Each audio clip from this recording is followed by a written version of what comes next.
ఇవాళ బీజేపీని గెలిపించే ప్రయత్నం ఈ రాష్ట్రంలో బీఆర్ఎస్ చేసింది. చంద్రశేఖరరావు, హరీష్, కేటీఆర్ చేసిండ్రు. మొన్న జరిగిన శాసనసభ ఎన్నికల్లో 39 ఎమ్మెల్యే స్థానాలలో బీఆర్ఎస్ గెలవడం జరిగింది. ఈ ఎన్నికల్లో 119లో కేవలం 3 సీట్లలోనే మెజారిటీ వచ్చింది బీఆర్ఎస్.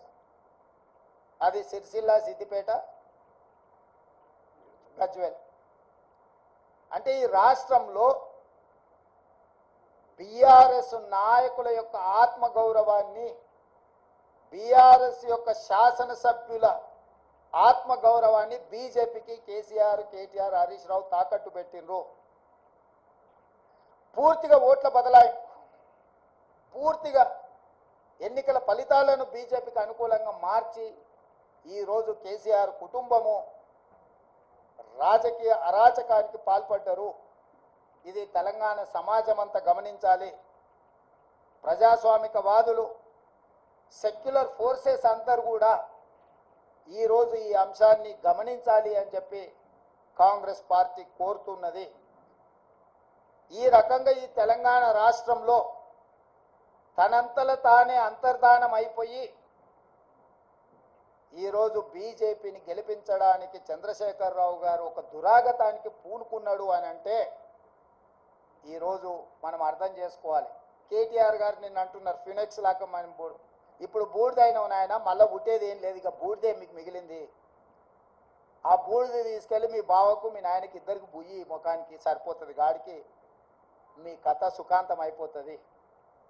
చరిత్రలో ఆ పార్టీ పుట్టినప్పటి నుంచి ఈ రోజు వరకు పార్లమెంటులో ప్రాతినిధ్యం లేకుండా ఉన్నది ఇది మొదటిసారి.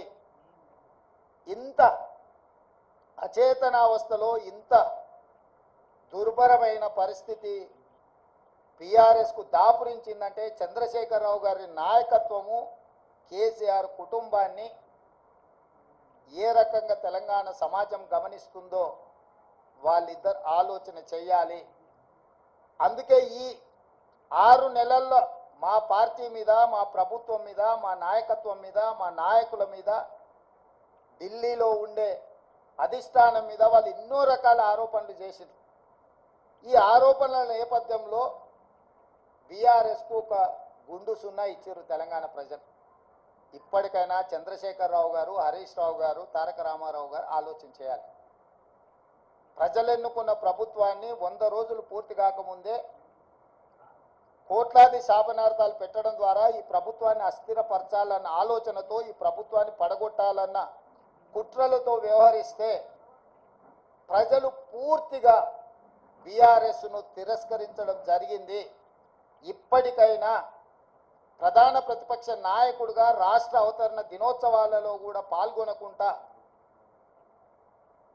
ఏవో చిల్లరమల్లర కారణాలు చూపించడం ద్వారా మీరు ప్రజాస్వామిక వ్యవస్థనే అవమానించే విధంగా వ్యవహరించిన తీరు ప్రజలు గమనిస్తున్నారు. అందుకే బీఆర్ఎస్ నాయకులకు, కేసీఆర్ కుటుంబానికి నేను సూచన చేస్తున్నా, మీ వ్యవహార శైలిని మార్చుకోండి. ప్రతిపక్షంగా సహేతుకమైన సలహాలు, సూచనలు ఇవ్వండి. ప్రజల సమస్యలను పరిష్కరించడానికి సహకరించండి. మీ కుటుంబ స్వార్థం కోసమో, మీ పార్టీ మనుగడ కోసమో, లేకపోతే మీరు అక్రమంగా సంపాదించుకున్న ఆస్తులను కాపాడుకోవడానికో మీరు చేస్తున్న ప్రయత్నాలు ప్రజలు గమనిస్తున్నారు. కాబట్టి దయచేసి చంద్రశేఖరరావు గారు ప్రధాన ప్రతిపక్ష నాయకుడిగా మీ బాధ్యతను నిర్వహించండి.